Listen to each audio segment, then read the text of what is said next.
Hello, and thanks for joining me for episode 854 of the People Behind the Science podcast. I'm Dr. Marie McNeely, and I'm happy to have you here today to learn more about our guest, Dr. Carla Finkielstein. Listeners, Carla is interested in understanding the mechanisms that cells use to measure time to regulate cell division. She's investigating whether cancer may occur when the clocks within your cells don't function properly and they tell the cell to divide too frequently. Her goal is to understand how this process occurs so that we can fix the issue, detect the problem earlier to provide treatment, or prevent it from happening at all. Carla shared some great stories in our conversation about her life, her career, and her research. So I hope you enjoy this episode of People Behind the Science. Every day, discoveries are made that will change our understanding of the world around us. Dr. Marie McNeely is here to bring you the brilliant minds who are making these discoveries so they can share their incredible stories and take you on an amazing journey. Welcome to People Behind the Science.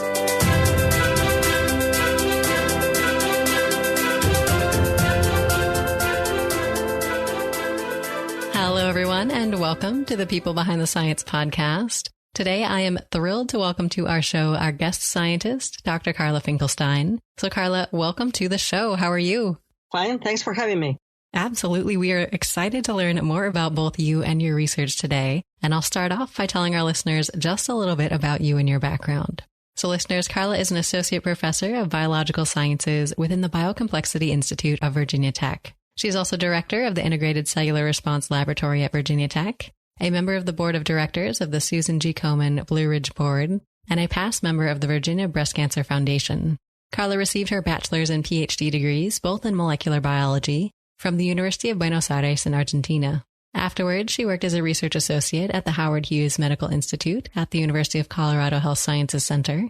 Carla then conducted further postdoctoral research at the University of Colorado Health Sciences Center before joining the faculty there at Virginia Tech. Now, Carla has been recognized for her research accomplishments with the L. Celli Award for Best Ph.D. Thesis, a Howard Hughes Institute Fellowship for Research, an American Heart Association Postdoctoral Fellowship, the Karin Noss Scholarship for Research Advocacy in Breast Cancer, the Susan G. Komen Award for Junior Investigators, and also a National Science Foundation Career Award. And today in our interview, Carla, we're excited to learn more about both you as a scientist and researcher, but also you as a person. So can you start by telling us what you like to do when you're not doing science? Well, I would like to stress that we scientists do other things outside the lab. Some of us like cooking a lot, so we take cooking very seriously. That's my favorite hobby. And what I usually do is I try to combine my science and my cooking desire in very creative and out-of-this-world dishes. And the way that I usually do is by bringing colors and flavors, and I just create my own dishes for my friends. And that's what I usually do. There are only two rules that I follow. One is that the dish has to be very colorful. And the second one is that it has to have different taste. Like you try something that is sweet, and then a few seconds later, it turns in something that is spicy. There's a little bit of science behind all these kind of things. I guess that's probably the advantage that I have over some other people doing cooking. Mm-hmm. But I really do this because it really relaxes me a lot. It makes me think about different things, focus on other important things, takes me away from science for a couple of hours. The more stressed I am, the more complicated my dishes are. And usually my friends enjoy my stress very much. I love it. I will say, when I'm stressed out, cooking is the last thing I want to do. So I admire this. Well, actually, it's like an experiment at the end of the day, right? Mm-hmm. For scientists, cooking is really mixing things in one particular order. The difference is that we don't need to be super precise. Like a molecular biology will do things at the microliter level or microgram level. And for cooking, it's a dash and a pinch, right? Exactly. I mean, the first time that I read those recipes to take some ideas, I was like, what do you mean by a pinch exactly? But when you put it on the oven until it's cooked, how do you define the end point, right? Mm-hmm. I remember discussing this with my mom. She was a really good cook. And it was driving me crazy how inaccurate the information was. So that's what I enjoy doing the most. I also enjoy tremendously reading. I love reading books about history in general. It could be history and science. It could be history in politics. It could be history in many different ways. I read that in English, and novels, I usually read them in Spanish. I like more the Spanish language for novels than English. I don't know. I think it's a cultural thing, probably. Sure. So we'll jump right to books then. Can you tell us, Carla, do you have a favorite book that you want to recommend for me and our listeners today, whether it's in English or Spanish? One that I read recently that I thought was absolutely fantastic is a book about history in science, and it's called The Emperor of All Maladies. It's a book about the history of cancer, of what we know about cancer and cancer these days, and how we progress through the scientific discovery and mistakes and good things that we have done, and why is that we are where we are these days. And I truly enjoy the book. Maybe I enjoy the book also because I've been working in cancer since I was like a little kid. And I knew very many of those stories, but seeing everything compiled in one book, it was very rewarding. I also read a book that was brutal. I mean, it was terrible in terms of content, but it was very educational. And that's what I try usually to do when I read books, educate myself. It's called Imbeciles, and it's by Adam Cohen, and it's the history of the Supreme Court decision to authorize eugenics in U.S. It is a brutal, heartbreaking book, every single page, but it's super well written, very well documented, and I think it's a must read for a lot of us. I don't know, I just feel like I need to educate myself all the time, and history is a way to educate myself. Absolutely. Well, excellent recommendations. We will put the books Imbecile by Adam Cohen and also The Emperor of All Maladies on our website for our listeners to find. And you mentioned that this book, Emperor of All Maladies, is about cancer specifically. And I know that's something that's near and dear to your heart because that is what you are studying. So can you tell us how you describe your work to people who aren't very familiar with your area? So I'm very interested in understanding how cells measure time. So your cells now in your body, they are dividing, most of them, let's say. And the reality is that those cells, they divide at specific times of the day. For example, all your cells now, you like it or you don't like it, are replicating DNA. And around 6 p.m., that process is going to be checked. Mm-hmm. And if everything goes okay, around 10 p.m. tonight, all your cells are going to divide. And that division process takes 1 hour exactly. Mm-hmm. And after that, they're going to rest the whole night until the process begins again tomorrow morning, around 8 in the morning. So I was truly puzzled by the synchronicity of this system, right? And I was like, why? How did they know? Yeah. I just found it very crazy. It still doesn't have any brain, right? How is that they know this kind of thing? So it has to be a sensing mechanism. So my whole life, I was always very interested in cell division. So how a cell divides and what the mechanisms that lead to division. So this goes one step above the problem of cell division. This is how cell division is synchronized to a specific time of the day. And why is this important? It's because in my lab, what we think, or the underlying hypothesis for why cancer happens, or at least in some cases, is that what we think that happens is somehow the clock inside the cell is not working anymore or not working properly.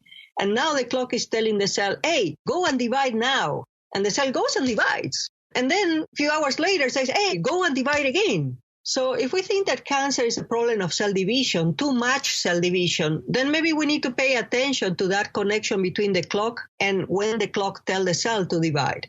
And maybe it's that misalignment between the clock and the cell division that is causing these diseases of excessive cell division. That is kind of the underlying hypothesis in the lab. Can we fix somehow this problem? Or is it worth to fix the problem? Maybe not, but maybe we can detect the problem early on and then either make sure that we can give medications to actually remove those cells that have the clock disrupted, or maybe we can simply do something to prevent the clock from being disrupted.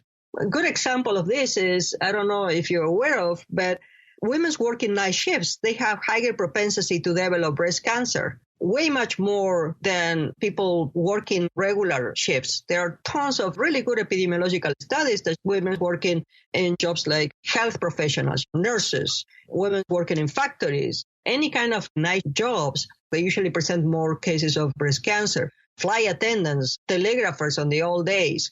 And now even men working night shift, they have more prostate cancer.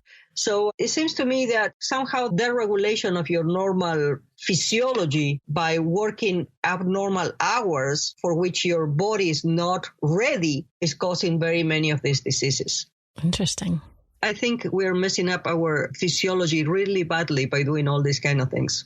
Certainly. Well, thanks for sharing a little bit more about your work. And I look forward to chatting more about your projects as we go through our interview today. In talking to you, Carla, you can tell how passionate you are about your work. And I love learning more about what motivates and inspires and excites scientists about what they do. So do you have a favorite quote or a saying or something that really resonates with you? If you were looking at my office, I have a lot of inspirational quotes about everything. One of my favorite ones is from Babe Ruth, the baseball player. It says, "It's hard to beat a person who never gives up." I like it. Yeah, I like it too. It's for those days where the experiments never work. Right. And you're like, okay, I'm done. I cannot do anymore. I have that one right in front of me.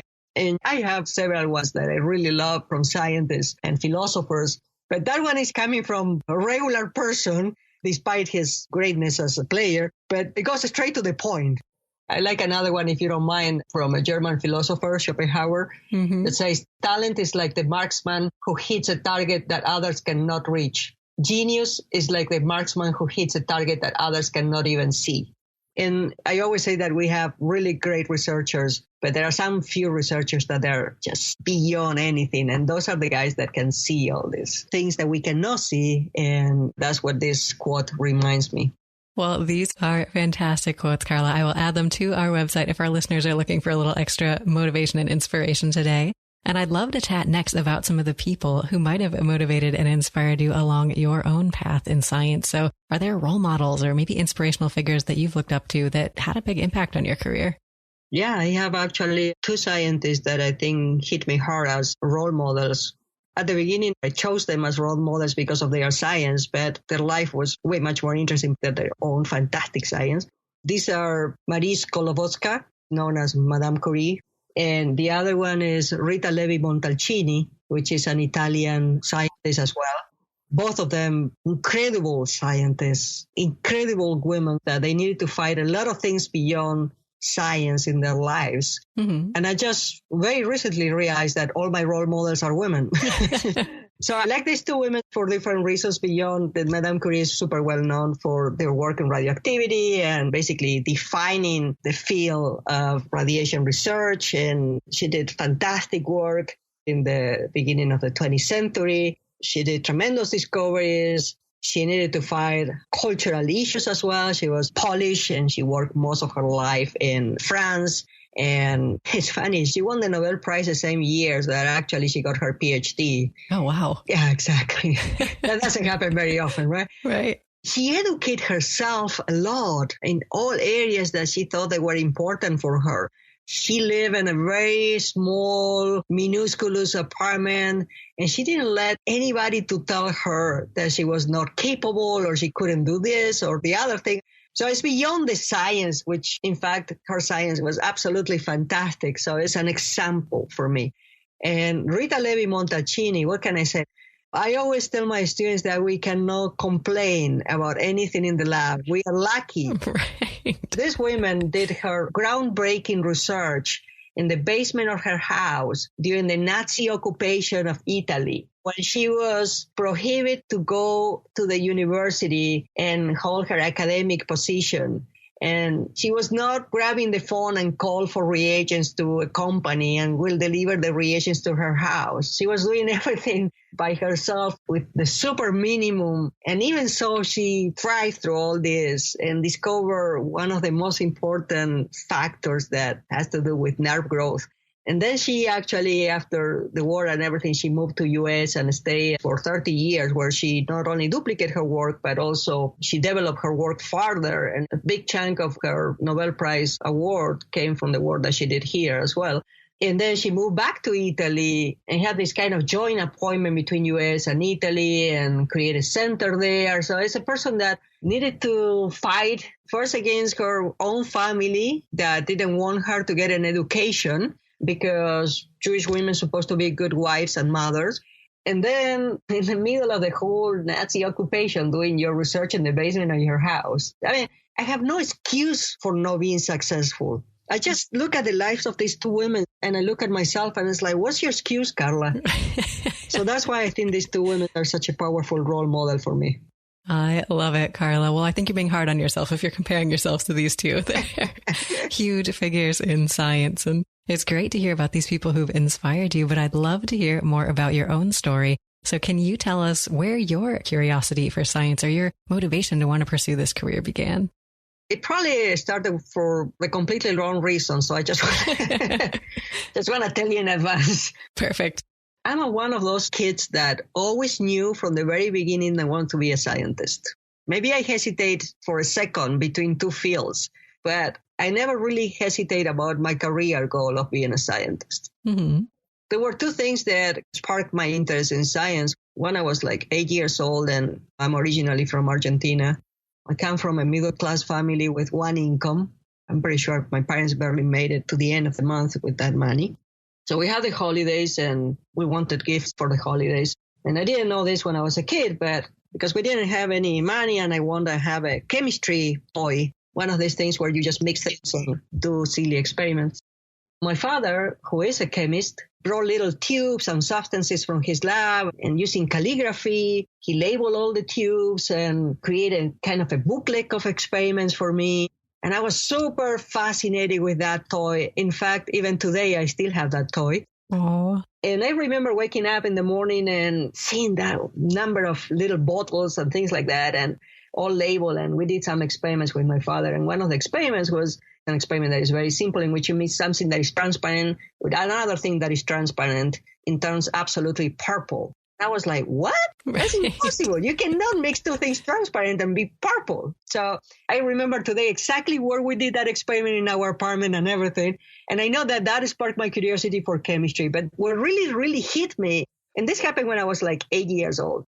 So the same year, I was talking to my cousin. He was older than me, and he was always like, I'm better than you. Mm-hmm. And I remember someone says that cancer is a disease that nobody would ever be able to beat, right? And I was like, interesting.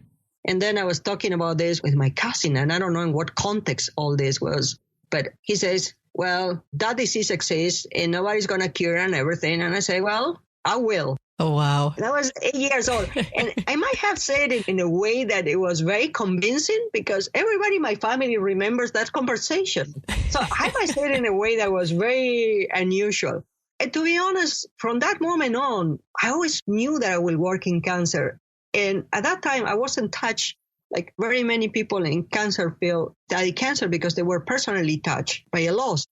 And at that time, it wasn't my case. At that time, it was really a true challenge from someone that was always kind of a bully, like, you won't be able to do this. I'll show you, yeah. Yeah. So, like I said, it's not a really good example of how to get into something. But the end result is great. But it's the real reason.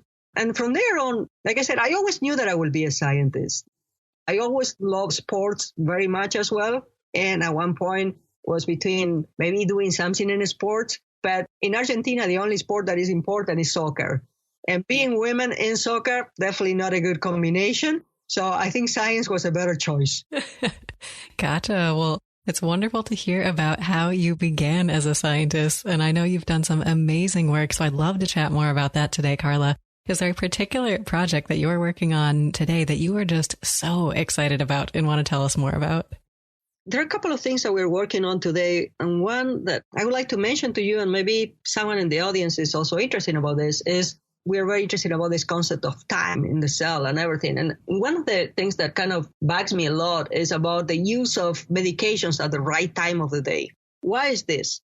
The standard pharmacological approach to treat any disease is basically you take a pill and 4 hours later you take another pill, or 6 hours later, and you take several pills during the day for X number of days until you get better, right?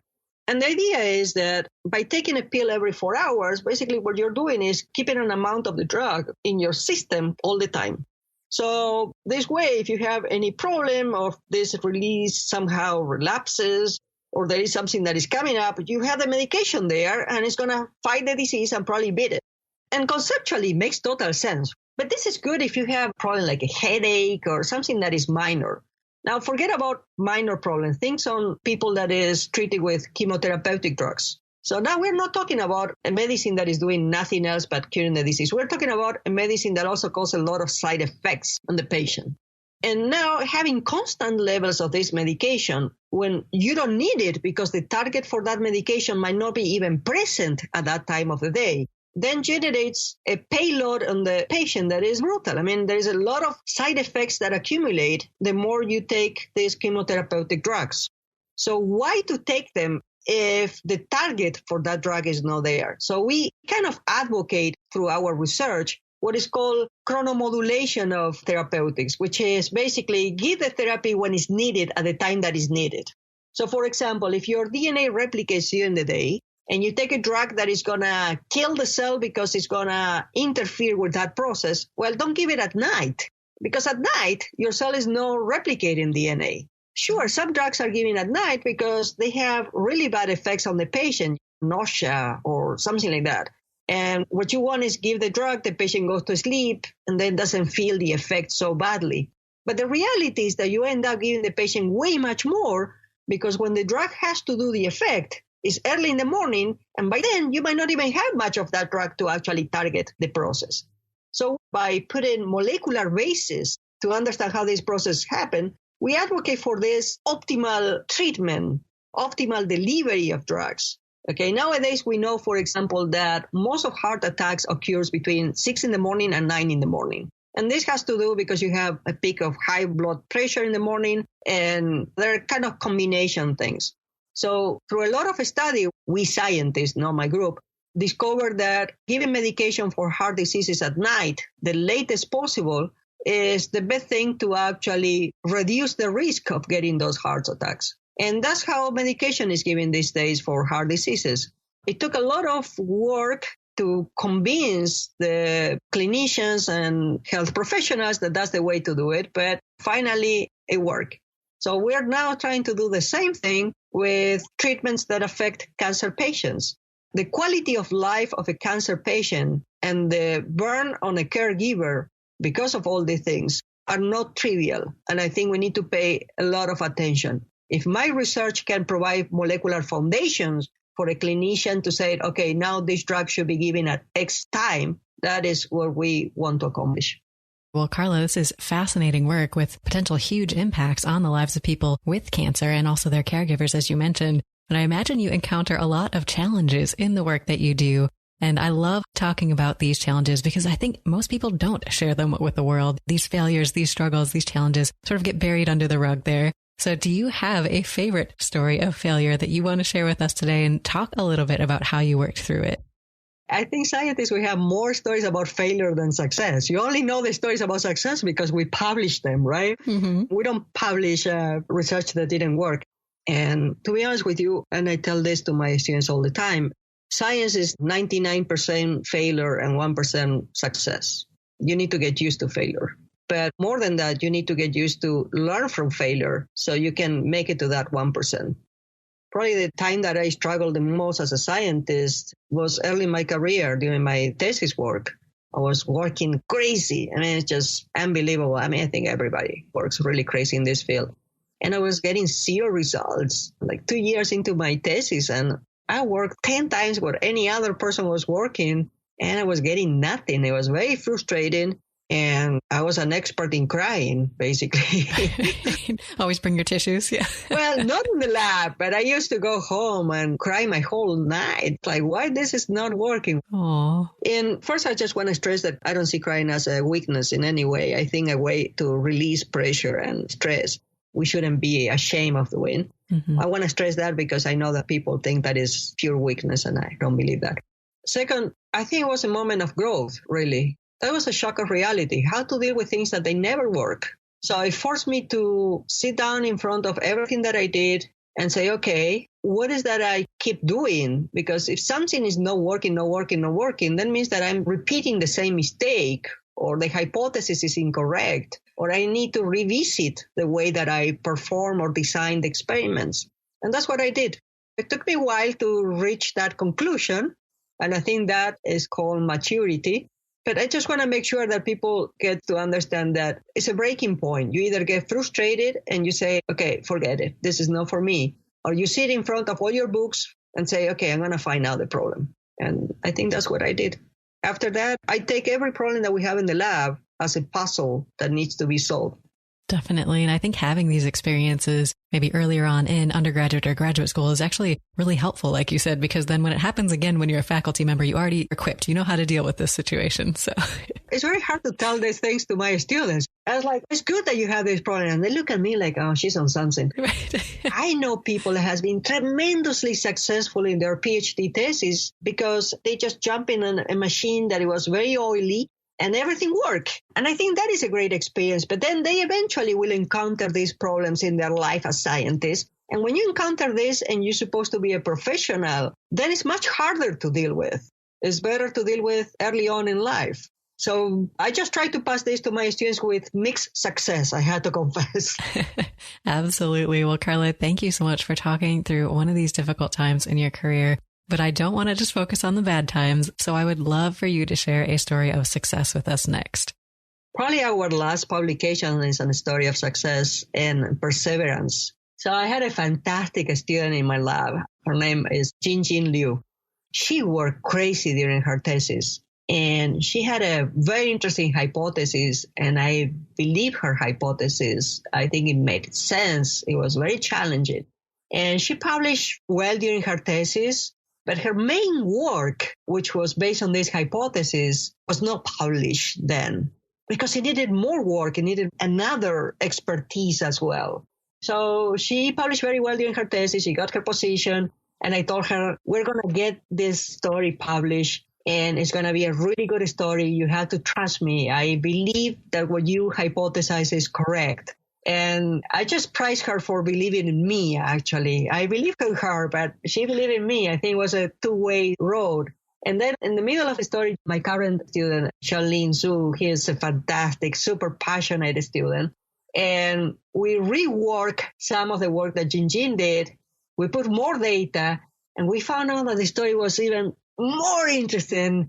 And at the end, we got it published in an excellent journal very recently at the end of last year. The journal is Science Signaling. It was very well taken by the scientific community. And I'm very proud of this work, not only because of the science of the work, but because it's 100% product of our lab, that it really took a lot of belief and trust and hard work to make.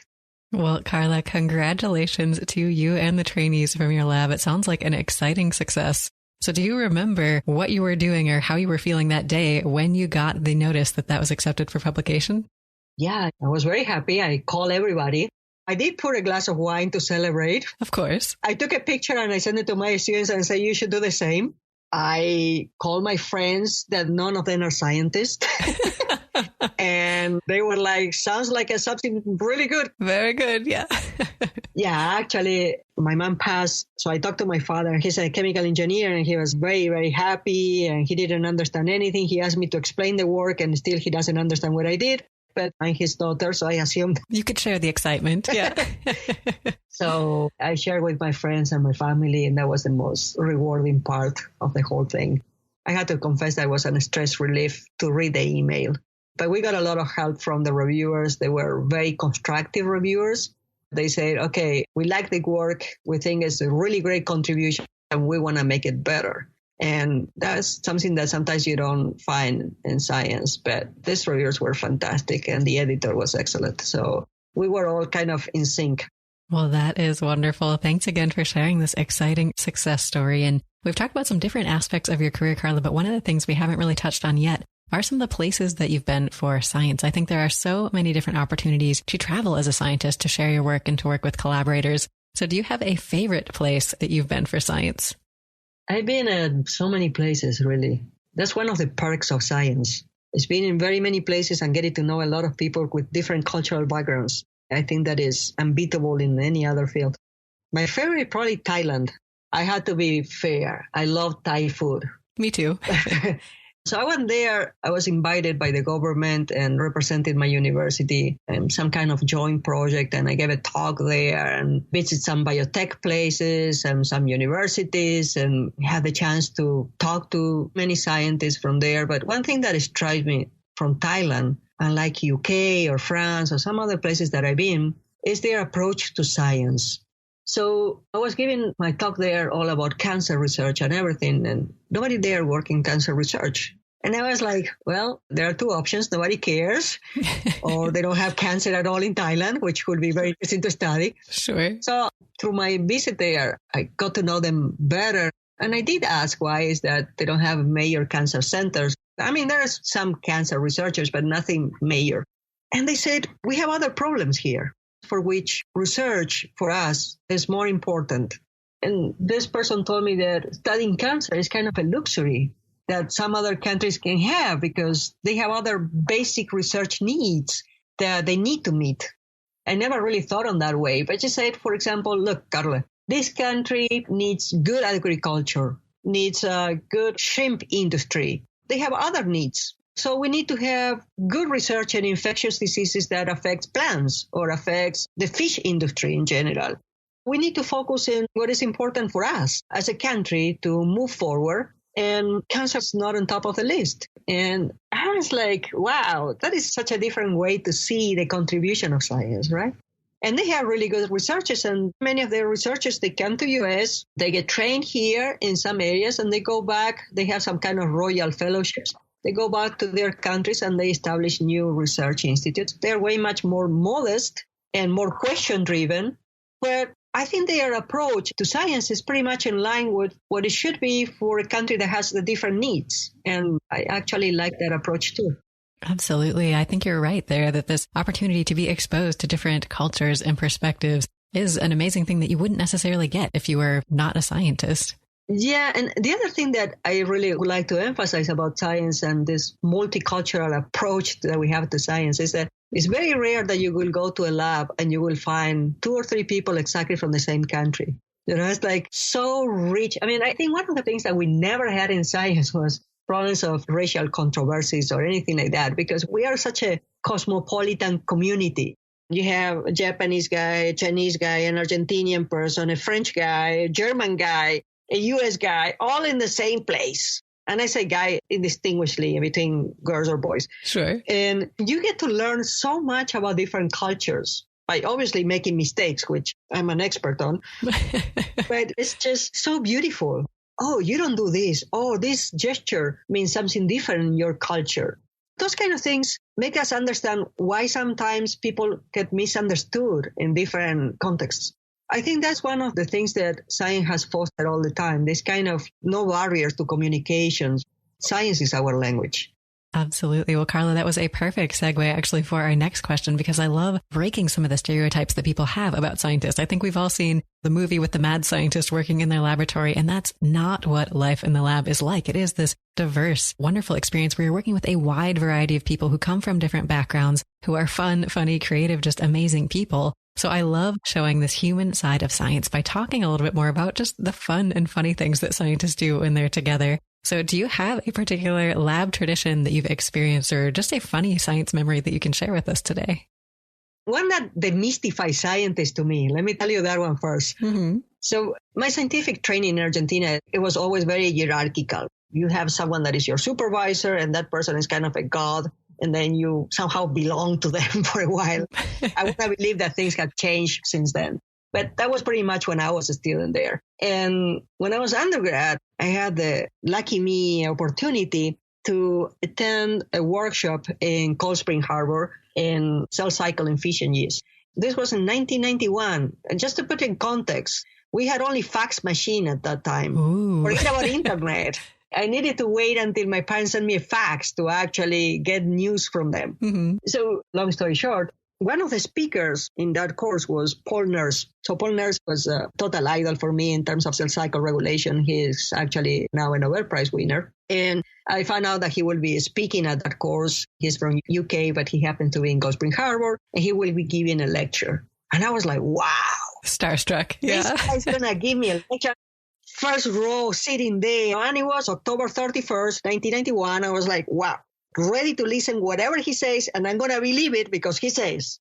So he's introduced by another fantastic speaker, and then he shows up dressed as an elephant with an elephant trump. Oh my gosh.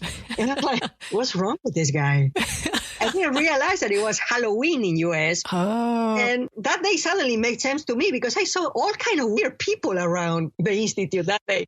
And I was like, what's going on with these people? Suddenly they are all mad. And I was the only one dressed like a perfect student. Mm-hmm. So this guy gave the whole lecture wearing this elephant trunk. Right. And then that night, he took us all to Manhattan to see the parade in Halloween. And after that day, I completely demystified scientists. I got to see them really, really drunk and celebrating Halloween like anybody else. And I was like, okay, this is the people that I want to live with. The other one was when I was postdoc. Like I said, we were all from different countries. And I remember we were all chatting. I was like, oh my gosh, these Americans, they have so many regulations to work in the lab. We need to be in compliance with this, in compliance with this. And I understand the regulations and I understand why we have them. And it's all security and safety for us. And I'm totally okay with that. But at that point, we were young. We would just arrive from all different countries. You just wanted to do the work. Yeah. We couldn't understand all the things. Why is that we cannot talk about these things or the other ones or do this? And at night, we were always working, but the regulatory agencies and the people that represent the regulatory agencies were not around. So at night, it was like our moment of relief. So we have this box hidden in the cold room, which is a room that is always at 4 degrees. So we have this box there that says, do not touch cell culture material. And you open the box and it was wine and beer and cheese and snacks and everything. So every night we were working hard. 4 a.m, we were still working in the lab, and we all have our beers on the bench and working our way. So I don't know why in the movies we are always wearing glasses. Okay, most of us, we wear glasses. Wearing glasses and lab coats and things like that, but that's not really the most of us. Well, Carla, I love that you shared these two stories, and I think they really do capture this human side of science and really show people that scientists are regular people too. And I think that's such an important message to get out there. And I think the work that you're doing is also very important. And we talked about some of the wonderful things you've been able to do and some of the challenges that you've encountered. And I know that every scientist has a question or two on their quote unquote bucket list, things that they would love to answer, but maybe the funding or the staff or the technology or the feasibility is not available to do that work. So Carla, if I gave you everything you could dream of today, what is the one question that you want to answer most? How to cure cancer. That was a quick answer. I like it. So where would you start if I gave you everything? I will bring the brightest minds on just one place. And the brightest mind doesn't necessarily mean to be all scientists from my field or anything like that. I do believe in interdisciplinary research. I just put the brightest of all in one cocktail, shake it, and let the reaction happen. Well, that is an awesome question to want to answer. And I think we are getting closer and closer. And I think it brings you back to that first question that you were wanting to answer as an 8-year-old little girl. You're going to be the one that cures cancer, right, Carla? We're going to be watching you. Yeah, I definitely want that.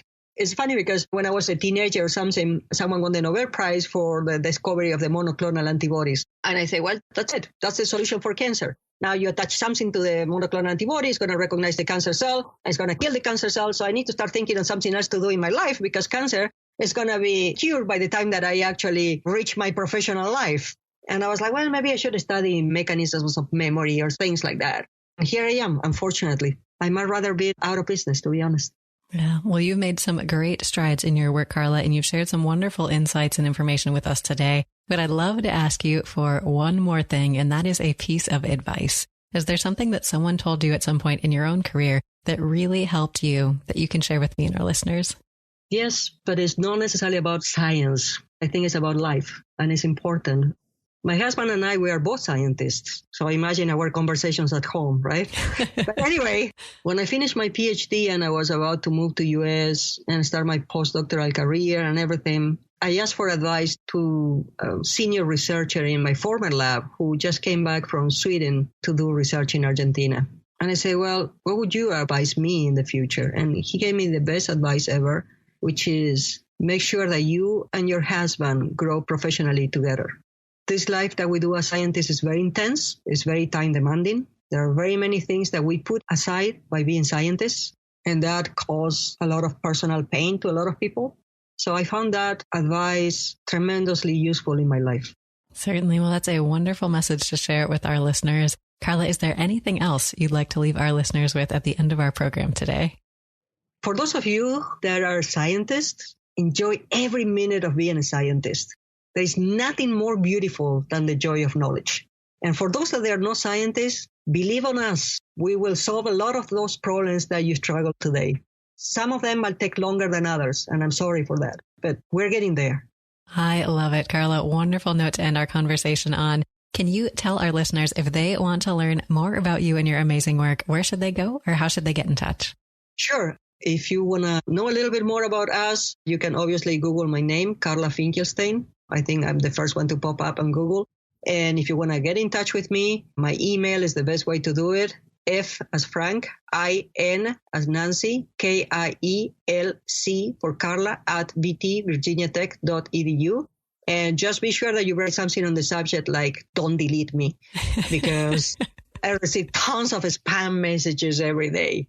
Very good. Well, listeners, definitely get in touch if you have any questions or want to chat with Carla. And Carla, thank you so much for joining us on the show today and sharing a piece of your story.